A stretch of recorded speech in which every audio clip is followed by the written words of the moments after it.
لله نحمده ونستعينه ونستغفره ونعوذ بالله من شرور أنفسنا ومن سيئات أعمالنا من يهده الله فلا مضل له ومن يضلل فلا هادي له أشهد أن لا إله إلا الله وحده لا شريك له وأشهد أن محمدًا عبده ورسوله يا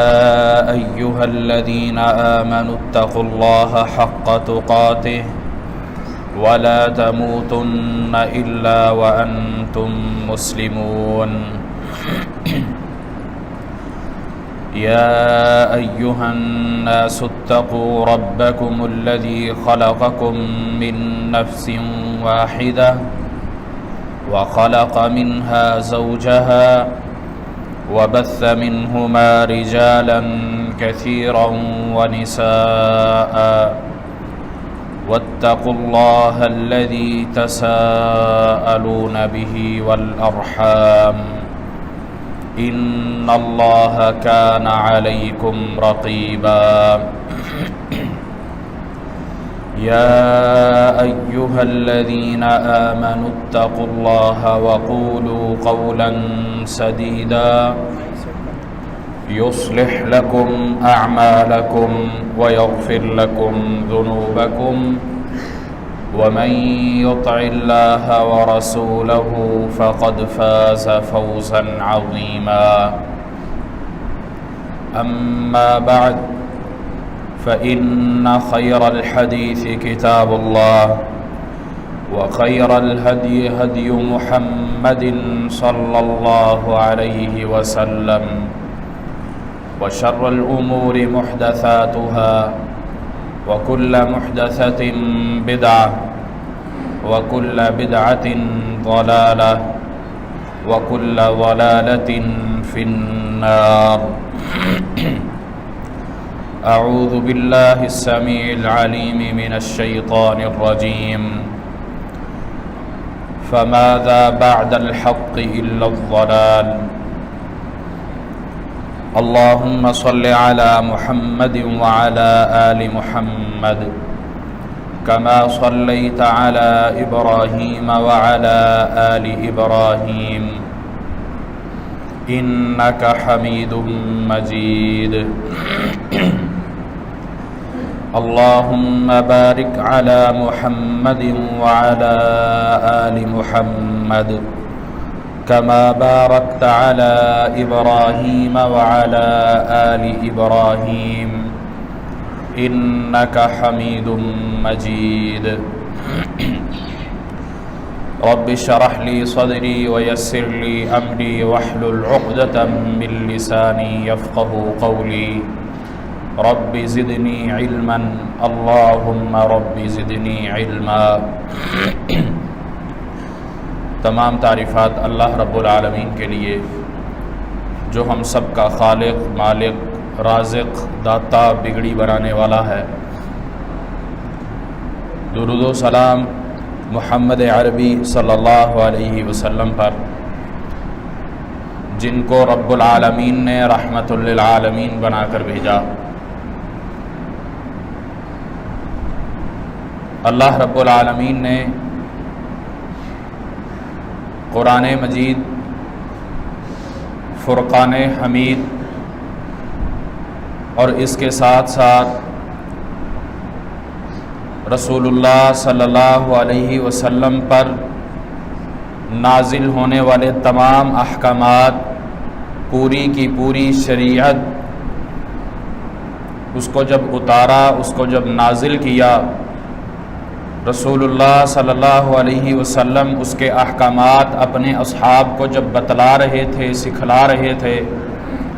پریکٹیکل کر کے سمجھا رہے تھے، تو اس وقت اللہ رب العالمین نے یہ اعلان ساتھ ہی کر دیا، ما فرطنا فی الکتاب من شیء، کہ اس کتاب کا جب نزول ہم نے کیا، اس کو جب ہم نے بھیجا تو کسی چیز سے کوئی کوتاہی نہیں برتی گئی۔ اگر رب العالمین یہ اعلان اپنی کتاب میں کلام اللہ میں نہ کرتے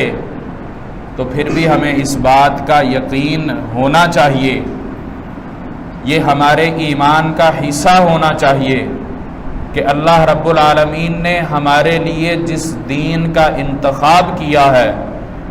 جس دین اسلام کو ہمارے لیے پسند کیا ہے، وہ یقیناً ہمارے حق میں بہتر ہے،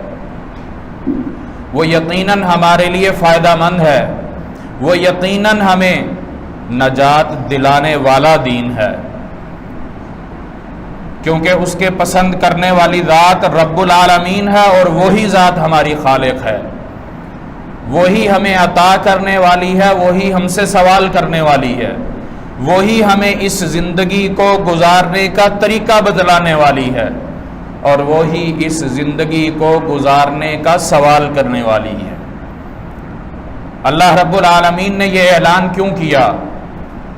تاکہ انسانوں کو، مسلمانوں کو اس بات کی تذکیر ہوتی رہے، اس بات کا ان کو احساس ہوتا رہے کہ ہم رب العالمین کی طرف سے پیدا جب کیے گئے ہیں تو واپس لوٹ کر اس کی طرف ہی جانا ہے۔ آنے اور جانے کا جو درمیانی راستہ ہے، یہ جو مدت ہے، یہ جو مہلت ہمارے رب نے ہمیں عطا کر رکھی ہے، اس مہلت میں کیا گیا ہر عمل، ہر کام، ہر بات وہ رب العالمین کی اطاعت میں رہنی چاہیے، اس سے باہر نہیں جانی چاہیے۔ جس کام سے مجھے روکا گیا ہے اس سے میں نے منع ہونا ہی ہونا ہے، جس کام کے کرنے کا مجھے کہا گیا ہے میں نے وہی کرنا ہے۔ یہ پیریڈ، یہ مہلت، یہ مدت اللہ نے سب کو مختلف عطا کر رکھی ہے۔ پچھلی جو قومیں گزر چکیں ان کی مدت بڑی لمبی ہوتی تھی، 900 سال، 1000 سال، اس سے بھی بڑے، اور اللہ رب العالمین نے ایک قوم کی تشبیہ کھجور کے درخت کی طرح دی ہے۔ آج ہم کھجور کا درخت جو ہمارے ہاں اس زمانے میں پایا جا رہا ہے، اس کو بھی دیکھنا ہو تو ہمیں گردن اٹھانی پڑتی ہے، سر اوپر کرنا پڑتا ہے، وہ اتنا بلند ہوتا ہے۔ اور اللہ رب العالمین نے اس قوم پر جب اپنا عذاب نازل کیا تو ان کی مثال بھی پھر یہی دی کہ ان کی طاقت، ان کے قد، وہ ان کے کام نہ آ سکے، وہ تمام کے تمام بچھ گئے، لٹا دیے گئے، اور اللہ رب العالمین نے ان کے بازوؤں میں، ان کے ہاتھوں میں اتنی زیادہ طاقت رکھی تھی کہ وہ پہاڑ کو، پتھر کو اپنے ہاتھ سے کشید لیا کرتے تھے، اس کو کرید لیا کرتے تھے۔ آج بھی اگر العلا کی بستی میں جایا جائے، جہاں رسول اللہ صلی اللہ علیہ وسلم گزرتے ہوئے تیزی سے گزرا کرتے تھے، اس کا سبب یہ بیان کیا کہ یہاں قوم جو رہا کرتی تھی، اللہ کی بغاوت کرنے والی قوم تھی، اونٹنی کے پاؤں کاٹے جو اللہ کی نشانی تھی، اللہ کی نافرمانی جب انہوں نے کی تو اس مقام پر اللہ کا عذاب آیا تھا، اور جہاں اللہ کا عذاب آیا ہو وہاں ٹھہرا نہیں جاتا، وہاں رکا نہیں جاتا، بلکہ تیزی سے گزرا جاتا ہے۔ یہ رسول اللہ صلی اللہ علیہ وسلم نے ہمیں بتلایا، یہ آپ علیہ الصلاۃ والسلام کی سنت ہے۔ رسول اللہ صلی اللہ علیہ وسلم اس راستے سے، اس جگہ سے تیزی سے گزرتے ہیں۔ سبب کیا ہے؟ کہ یہاں جو قوم تھی اس پر اللہ کا عذاب آیا تھا، اور وہ قوم ہزاروں سال پہلے کی گزر چکی۔ نبی علیہ الصلاۃ والسلام کا زمانہ آج سے 1400 سال پہلے کا زمانہ، اور وہ قوم اس زمانے سے بھی قبل کی ہے، لیکن پہاڑوں پر آج بھی ان کے بنائے ہوئے نقش موجود ہیں۔ انہوں نے جو اپنے گھر بنا رکھے تھے وہ پہاڑ کو اس طریقے سے کاٹا تھا کہ ایک سٹوری نیچے ہے، دوسری اوپر ہے، اور 7 سیڑھیاں بھی چڑھ رہی۔ اگر اس کو دیکھا جائے تو یہ یقین ہی نہیں ہوتا کہ جو ہم آج زندگی گزار رہے ہیں، ہماری عقل تصور ہی نہیں کر سکتی کہ یہ ہاتھ سے انہوں نے بنایا ہوا۔ تھوڑے بہت نقش و نگار ہم بھی تختیوں پر لگا لیتے ہیں، سنگ مرمر کی اگر کہیں پلیٹ لگانی ہو، نیم پلیٹ بنانی ہو، قبر پر لگانے کے لیے ہو، اگرچہ شریعت نے منع کر رکھا ہے لیکن ہم وہ گھڑ لیتے ہیں، وہ بنا لیتے ہیں، لیکن اس کے لیے بھی ہمیں اوزار استعمال کرنا پڑتے ہیں۔ لیکن وہ قوم اتنی طاقتور قوم تھی کہ وہ اپنے ہاتھ سے ان پر نقش بنایا کرتی تھی، لیکن وہ قوم بھی نہ رہی۔ ان کے قد کھجور کے درختوں کی مانند تھے، اور ان کی طاقت اتنی زیادہ تھی کہ وہ پہاڑ پہ، پتھر پہ نقش بنا لیا کرتے تھے۔ لیکن اللہ کی بغاوت انہوں نے کی، اللہ کی نافرمانی جب انہوں نے کی، اللہ نے جو شریعت ان کے لیے ان کے نبی پر نازل کی تھی اس کا انہوں نے انکار کر دیا، اس کا رد کر دیا، اس کو ماننے سے منع کر دیا، تو پھر اللہ رب العالمین نے ان پر سخت پکڑ کی۔ ہاں، رسول اللہ صلی اللہ علیہ وسلم کی ہمارے لیے دعا موجود ہے یہ کہ اللہ میری قوم پر فوراً عذاب نہ دینا، میری قوم کے گناہ کو فوراً پکڑنا۔ یہ اللہ کے نبی علیہ الصلاۃ والسلام نے ہمارے لیے دعا کی ہے، لیکن اس کے باوجود ہمارے اعمال، ہم ان پر اپنا دھیان نہیں کرتے، اپنی توجہ اس طرف نہیں لے کر جاتے کہ میں جو زندگی گزار رہا ہوں، یہ میرے رب نے آنے اور جانے کے درمیانی جو مجھے وقفہ عطا کر رکھا ہے، یہ جو مہلت عطا کر رکھی ہے، اس مہلت سے میں نے کس طرح فائدہ اٹھانا ہے، اس کو میں نے اپنے لیے کس طرح نجات والا بنانا ہے۔ فماذا بعد الحق الا الضلال، رب العالمین نے یہ اعلان کر دیا کہ یہ شریعت آ گئی، اللہ کا حکم جب نازل ہو گیا، رسول اللہ صلی اللہ علیہ وسلم کی احادیث جب مکمل ہو گئی، آپ علیہ الصلاۃ والسلام نے زندگی گزارنے کا مکمل طریقہ جب بتلا دیا، یہ حق ہے، اس حق کے آنے کے بعد، اس حق کے آ جانے کے بعد اب اگر کوئی عمل ہوگا الا الضلال، وہ گمراہی والا عمل ہوگا، وہ تباہی والا عمل ہوگا، وہ قابل قبول عمل نہیں ہوگا۔ شریعت کے اندر بندہ اگر یہ سمجھ رہا ہو کہ یہ عمل کتاب اللہ اور سنت رسول میں تو موجود نہیں ہے، لیکن ہے تو نیکی کا کام، ہے تو خیر کا کام، لوگوں کے ساتھ بھلائی کا کام، لیکن اگر شریعت اسلامیہ نے اس کی اجازت نہیں دی، یا شریعت اسلامیہ اس پر خاموش ہے، اس کے بارے میں ہمیں کوئی چیز نہیں ملتی، پھر بھی ہم اس کو اپنی طرف سے باعث اجر و ثواب سمجھ کر نہیں کر سکتے، کیونکہ عبادات کے اندر اصول سمجھ لیجئے، عبادات کے اندر عبادت کرنے کی دلیل چاہیے ہوتی ہے، آپ علیہ الصلاۃ والسلام کا عمل چاہیے ہوتا ہے، آپ کا فرمان چاہیے ہوتا ہے، اللہ کا حکم چاہیے ہوتا ہے، لیکن اگر معاملات ہوں تو وہاں رکنے کی دلیل چاہیے ہوتی ہے۔ یہ زندگی کا اصول بنا لیجئے، سمجھ لیجئے اس کو کہ جب بھی ثواب کمانے کے لیے کوئی کام کرنا ہے تو پہلے دیکھنا ہے کہ کتاب اللہ اور سنت رسول اس کی اجازت دیتی ہے یا نہیں دیتی، یا میں اللہ کے اس فرمان کے اندر تو نہیں آ رہا۔ فماذا بعد الحق الا الضلال، کہ اس حق کے اتر جانے کے بعد اگر اس کے اندر مجھے یہ عمل نہیں مل رہا تو میں الا الضلال، اس کے اندر تو نہیں جا رہا، میں گمراہی کی طرف تو نہیں جا رہا، میں رسول اللہ صلی اللہ علیہ وسلم کے بارے یہ گمان تو نہیں رکھ رہا کہ آپ علیہ الصلاۃ والسلام نے نعوذ باللہ شریعت مکمل نہیں پہنچائی، اللہ کا پیغام مکمل نہیں پہنچایا، یا اللہ رب العالمین نے یہ اجر کا، یہ ثواب کا جو کام تھا جو میری عقل سمجھ رہی ہے یہ اللہ نے نازل نہیں کیا۔ کیا میں اپنے عمل سے یہ ثبوت تو مہیا نہیں کر رہا کہ رسول اللہ صلی اللہ علیہ وسلم اور اللہ رب العالمین کی ذات یہ حکم دینے سے، یہ ثواب کمانے سے یہ مجھے بتانا بھول گئے ہیں؟ نعوذ باللہ، یہ ہم اپنے عمل سے یہ بتا رہے ہوتے ہیں، کب، کس وقت؟ جب ہم شریعت سے ہٹ کر کوئی نیکی کا عمل کر رہے ہوتے ہیں۔ فماذا بعد الحق، جب اس حق کے آ جانے کے بعد جو اللہ نے کتاب اللہ اور سنت کے اندر اتار دیا، اس کے بعد جب ہم کوئی عمل کر رہے ہوتے ہیں وہ ہمیں الا الضلال میں لے جاتا ہے، ہمیں گمراہی میں لے جاتا ہے، پھر ہم اللہ اور اس کے رسول کی شریعت سے باہر نکل رہے ہوتے ہیں، اس سے ہم تجاوز کر رہے ہوتے ہیں۔ اور پھر اللہ رب العالمین کے اس پیغام کو بھی بھول رہے ہوتے ہیں جس میں اللہ نے کہا ہے ما فرطنا فی الکتاب من شیء، کہ اس کتاب کو جب بھیجا گیا ہے، اس کو جب اتارا گیا ہے تو اس میں کسی قسم کی کوئی کوتاہی نہیں برتی گئی، تمہیں زندگی گزارنے کا ہر اصول بتایا گیا، ہر طریقہ سمجھایا گیا، جس چیز کی تمہیں ضرورت پیش آنی تھی وہ اللہ نے شریعت کے اندر رکھ دی ہے۔ ہاں سمجھنا آنا، ملنا نہیں، یا ایک مسئلہ ہے وہ زندگی کے اندر سامنے آ گیا ہے تو شاید بندہ سمجھتا ہے کہ اس کا حل شریعت مجھے نہیں بتلا رہی، یہ میری عقل کی کمی تو ہو سکتی ہے، میرے فہم کی کمزوری تو ہو سکتی ہے، میری سمجھ میں نقص تو ہو سکتا ہے، لیکن شریعت کے اندر ایسا کوئی مسئلہ نہیں جس کا حل میرے لیے موجود نہ ہو، کیونکہ رب العالمین نے ہی اس کو اتارا ہے، رب العالمین نے ہی میری تخلیق کی ہے، اللہ رب العالمین نے ہی یہ زندگی گزارنے کا طریقہ مجھے دے رکھا ہے، اللہ رب العالمین نے ہی یہ تمام تر چیزیں بنائی ہیں۔ جب اللہ رب العالمین نے بنائی ہیں اور وہ ذات عالم الغیب ہے، وَلِلَّهِ غَيْبُ السَّمَاوَاتِ وَالْأَرْضِ، اللہ رب العالمین کے پاس زمین و آسمان کا غیب موجود ہے،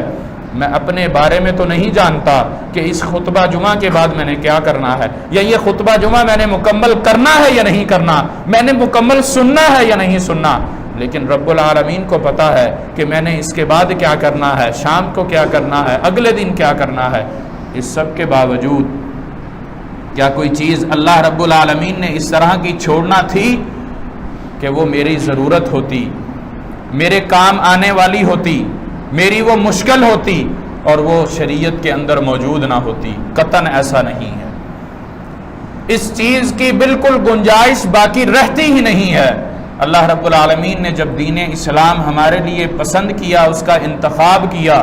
تو پھر اس کا ہمیں پابند بنا دیا کہ اس کے اندر رہتے ہوئے تم نے اپنی زندگی گزارنی ہے۔ اللہ رب العالمین کا یہ فرمان سنیے، قُلْ إِن كُنتُمْ تُحِبُّونَ اللَّهَ فَاتَّبِعُونِي يُحْبِبْكُمُ اللَّهُ وَيَغْفِرْ لَكُمْ ذُنُوبَكُمْ۔ اللہ رب العالمین یہاں اعلان کرتا ہے، رسول اللہ صلی اللہ علیہ وسلم کو حکماً یہ کہہ رہا ہے، قل کہہ دو، ان کو بتلا دو، اطلاع دے دو، اعلان کر دو، خبر دے دو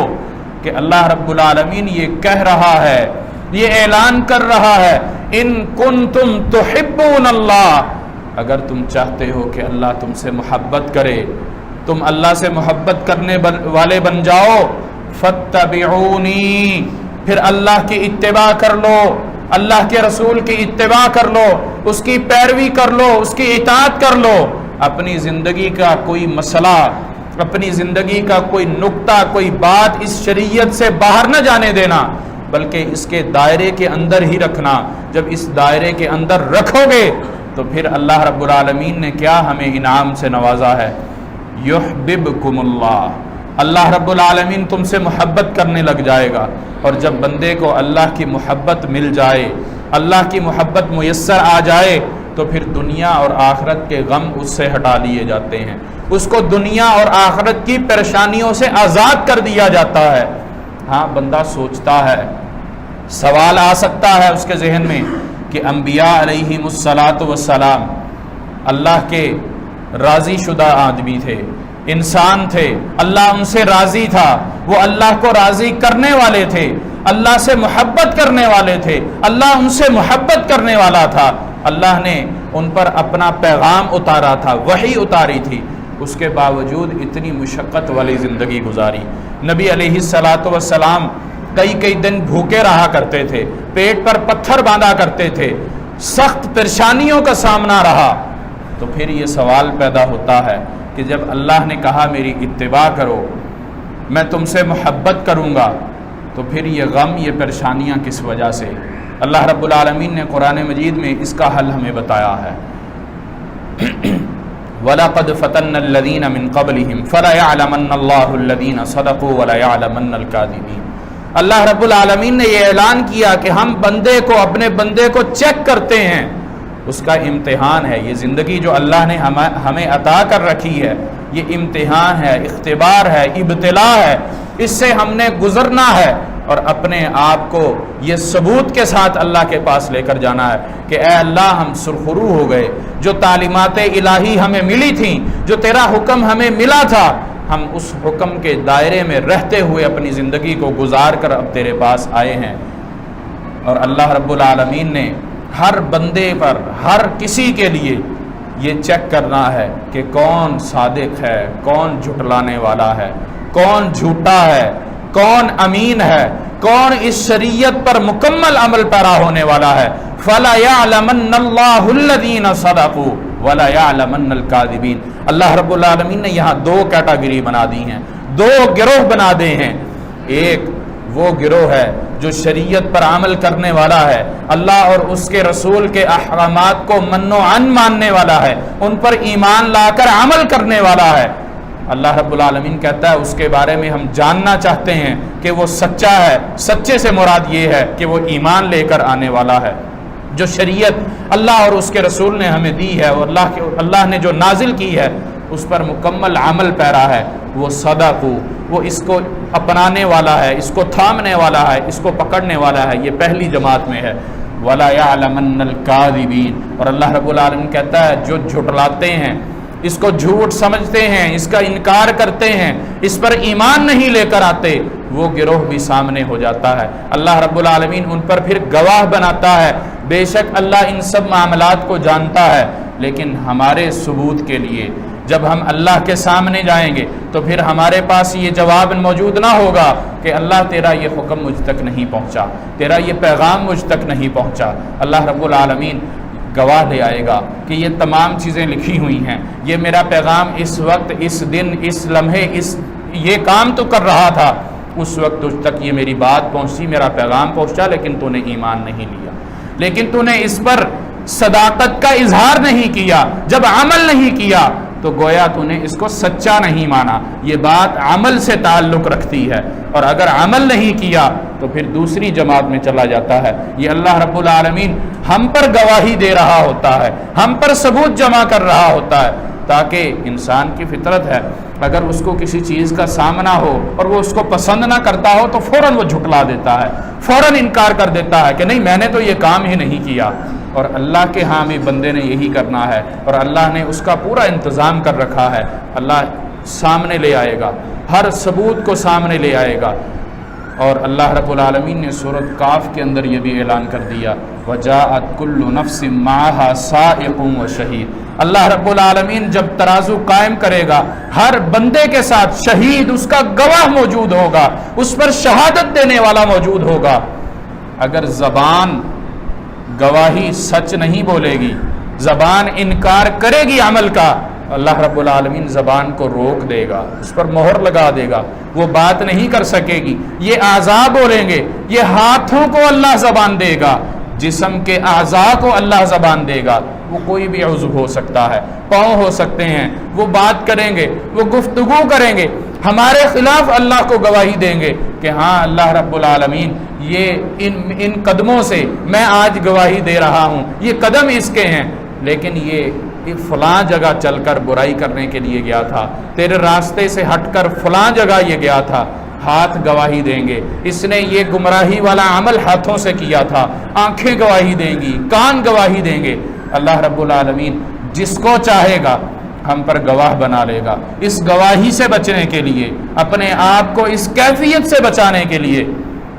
ہم نے اپنے آپ کو اللہ کی اس جماعت کے اندر لے کر آنا ہے جس کے بارے میں اللہ نے کہا فَلَا يَعْلَمَنَّ اللَّهُ الَّذِينَ صَدَقُوا۔ ہم ان کے بارے میں جان لیں گے، اور تم بھی ان کے بارے میں جان لو جو ایمان لے کر عمل کرنے والے ہیں۔ اللہ ہم سب کو ان کے اندر اپنا شمار رکھے۔ اور اللہ رب العالمین نے اپنے بندوں کے ساتھ بڑی محبت کا اظہار کیا ہے۔ یہ ہم انسان، ہم اللہ کے بندے اس طرح کے ہیں کہ ہم اللہ کے پیغام کی طرف توجہ نہیں کرتے، اس کی طرف دھیان نہیں دیتے، اپنی سوچ کو اس طرف نہیں لے کر جاتے، اور طرح طرح کی بدعات کے اندر، طرح طرح کی گمراہیوں کے اندر ہم اپنے آپ کو لے جاتے ہیں، ان کے اندر اپنے آپ کو ہم مصروف کر لیتے ہیں۔ اسی طرح شعبان کا مہینہ ہے، اللہ کے نبی علیہ الصلاۃ والسلام نے شریعت ہم تک مکمل پہنچا دی ہے، اللہ رب العالمین نے اس پر اعلان بھی کر دیا ما فرطنا فی الکتاب من شیء، اس کتاب میں کوئی کوتاہی نہیں رکھی گئی۔ اللہ کے نبی علیہ الصلاۃ والسلام نے خطبہ حجۃ الوداع کے موقع پر سب کو گواہ بنایا تھا کہ میں نے اللہ کا پیغام تم تک پہنچا دیا؟ سب نے کہا تھا کہ اللہ بلغتا، آپ نے پہنچا دیا، جو پیغام اللہ نے آپ کو دیا تھا وہ ہم تک پہنچ گیا۔ اور پھر نبی علیہ الصلوۃ والسلام کے اس سوال کے بعد حل بلغت، کیا میں نے پیغام پہنچا دیا یا نہیں پہنچا دیا؟ صحابہ نے یک زبان ہو کر جواب دیا تھا کہ جس طرح کا پیغام اللہ نے آپ کو دیا تھا وہ مکمل آپ نے ہم تک پہنچا دیا۔ تو پھر نبی علیہ الصلوۃ والسلام نے یہاں پر توقف نہیں کیا، بلکہ کہا اللہم اشہد، اللہم اشہد، اللہم اشہد، اے اللہ تو بھی گواہ بن جا، یہ میری گواہی دے رہے ہیں کہ میں نے تیرا پیغام ان تک مکمل پہنچا دیا ہے، اب تو بھی اس بات کا گواہ بن جا کہ میں نے تیرا پیغام ان کو پہنچا دیا ہے۔ اور جس پر اللہ گواہ بن جائے اس کو کوئی جھٹلا نہیں سکتا۔ رسول اللہ صلی اللہ علیہ وسلم کی شریعت کے اندر ماہ شعبان کے حوالے سے ہمیں یہ خرافات نہیں ملتی، یہ بدعات جو ہم 15 شعبان کے حوالے سے کرتے ہیں ان کا تصور موجود نہیں ہے۔ 15 شعبان کی رات کی عبادت کا تصور نہیں ہے، اس دن کے روزے کا تصور نہیں ہے، چراغاں کا تصور نہیں ہے، اس دن کی کوئی خاص نماز کا تصور نہیں ہے، اس دن کسی خاص کھانے کا تصور نہیں ہے، نئے لباس کا تصور نہیں ہے۔ یہ تمام تر چیزیں ہم معاشرے کے اندر دین کے نام پہ کر رہے ہیں، لیکن دین ہمیں اس چیز کی اجازت نہیں دیتا۔ نبی علیہ الصلوۃ والسلام آپ کے صحابہ سے زیادہ حریص کوئی نہیں اس دنیا کے اندر،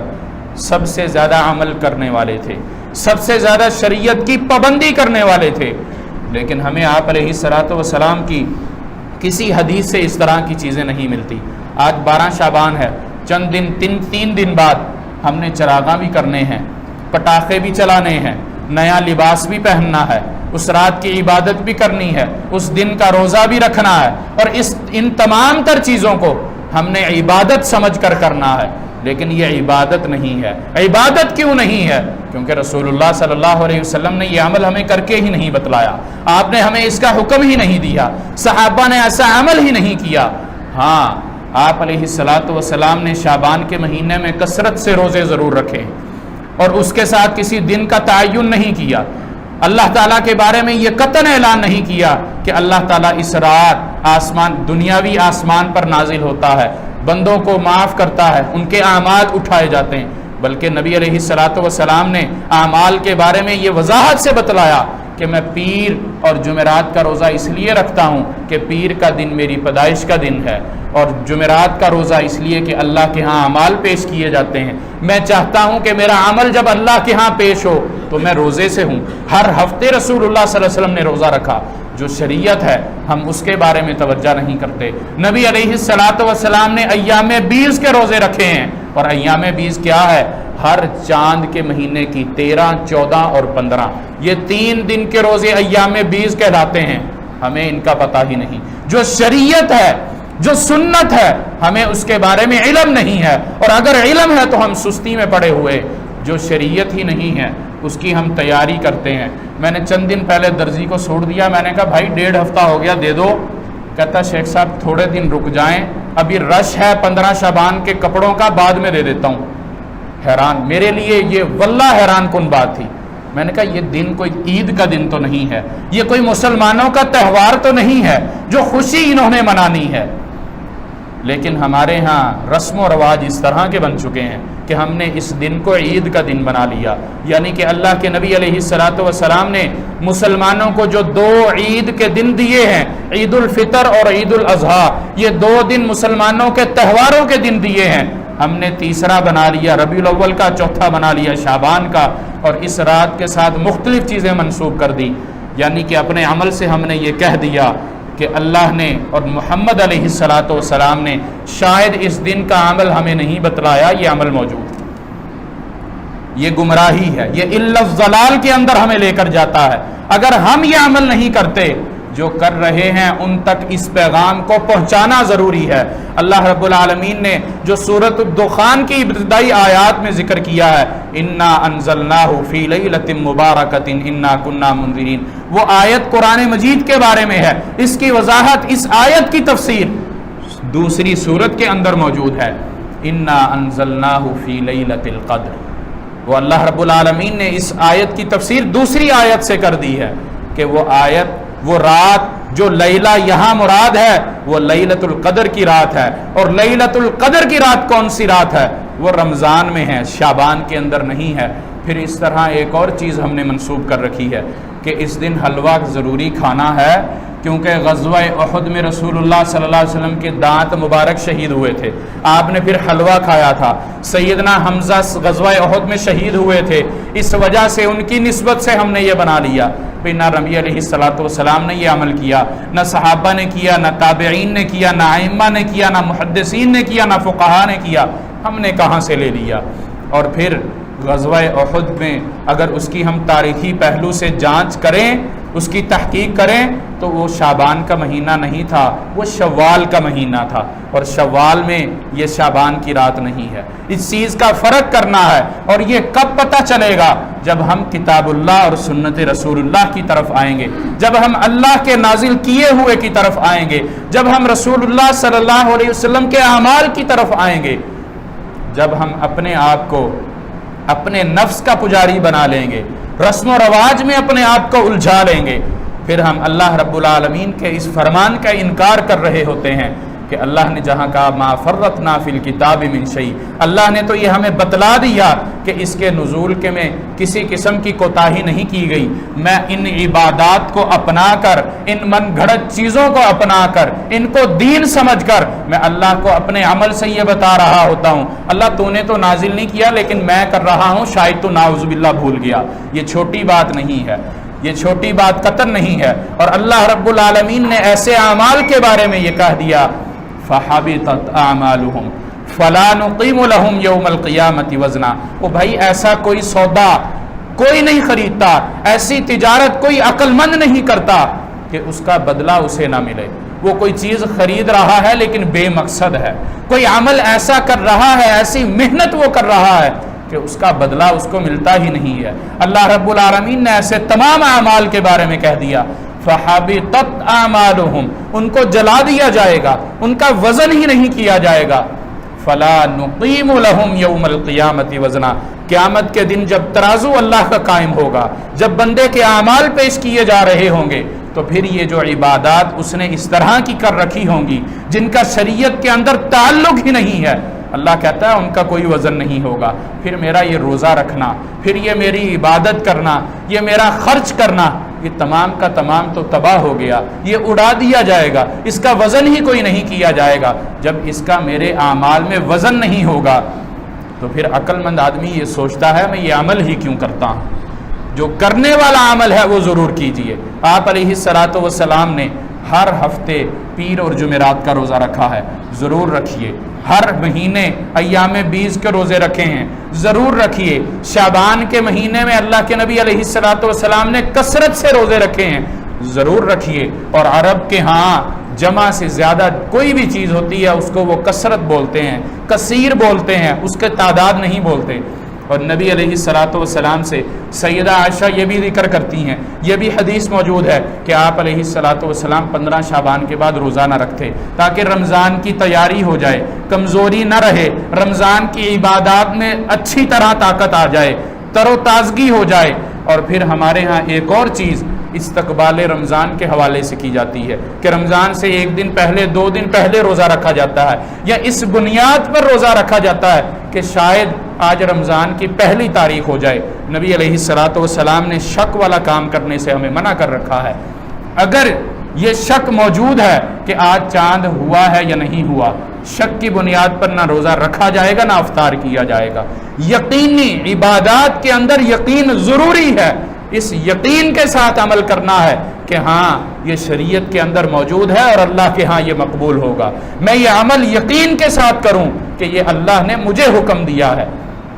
شک کی بنیاد اس پر عمل قابل قبول نہیں ہوگا۔ جو اللہ اور اس کے رسول نے ہمیں شریعت دی ہے، اس شریعت کے اندر رہتے ہوئے فَاتَّبِعُونِي يُحْبِبْكُمُ اللَّهُ، ہم اپنے اللہ کی، اپنے خالق کے، مالک کی اتباع کر کے اس سے اپنی محبت کو لے لیں۔ اللہ رب العالمین صرف اس رات آسمانی دنیا پر نہیں، دنیاوی آسمان نزول نہیں فرماتا، بلکہ اللہ رب العالمین ہر رات آتا ہے۔ صحیح بخاری کی حدیث کے یہ الفاظ ہیں يُنَزِّلُ رَبُّنَا كُلَّ لَيْلَةٍ إِلَى السَّمَاءِ الدُّنْيَا، کہ اللہ رب العالمین ہر رات یہ جو ہم آسمان دیکھتے ہیں، یہ جو دنیاوی آسمان ہے، 7 آسمانوں میں سے 7واں آخری یہ پہلا، یہاں اللہ رب العالمین نزول فرماتا ہے، اعلان کرتا ہے کون ہے جو مجھ سے مغفرت طلب کر لے، کون ہے جو مجھ سے رزق طلب کر لے، کون ہے جو میں اس کو اپنی رحمت دے دوں، کون ہے جو مجھ سے رحمت کا سوال کرتا ہے۔ اللہ رب العالمین صرف 15 شعبان کی رات کو ہی نہیں نزول فرماتا، بلکہ ہر رات نزول فرماتا ہے، اور یہ 15 رات کی خاصیت کے ساتھ یہ جو ہم فکس کر دیتے ہیں، اس کا مطلب باقی سارا سال ہم اس بات سے محروم رہ جاتے ہیں، جبکہ رسول اللہ صلی اللہ علیہ وسلم نے پورے سال کی راتوں کے بارے میں ہمیں بتلایا ہے، ہم پھر اس کو کیوں ایک رات میں لے کر آتے ہیں؟ یہ شریعت نہیں ہے، بلکہ شریعت کے اندر تبدیلی کرنے والے ہم بن جاتے ہیں۔ شاید اس طرف ہمارا دھیان نہیں جاتا، ہم توجہ نہیں کرتے کہ ہم کوئی عمل کرتے ہیں شریعت کے نام پر، اس کے اندر اگر رد و بدل کرتے ہیں تو ہم اپنے عمل سے یہ بتا رہے ہوتے ہیں کہ شریعت میں نقص تھا، اب یہ میں نے پورا کر دیا، نعوذ باللہ۔ ایسا قطعاً نہیں ہے، اپنے اعمال کی حفاظت ہم نے خود کرنی ہے۔ سیدہ عائشہ رضی اللہ تعالیٰ عنہ بیان کرتی ہیں، من عامل عملا لیس علیہ امرنا فہو رد، کہ کوئی بھی ایسا عمل جو اللہ کے نبی نے نہیں کیا، اگر وہ عمل بندے نے کیا، امتی نے اگر کیا، تو وہ رد کر دیا جائے گا، وہ قابل قبول نہیں ہوگا۔ اللہ رب العالمین سے دعا ہے کہ اللہ تعالی ہمیں اپنے اعمال کی حفاظت کرنے کی توفیق عطا فرمائے، ہمیں وہی اعمال اپنانے کی توفیق عطا فرمائے جو اللہ اور اس کے رسول نے ہمیں بتلائے اور سکھائے ہیں۔ اقول ما تسمعون وآخر دعوانا الحمد للہ رب العالمین۔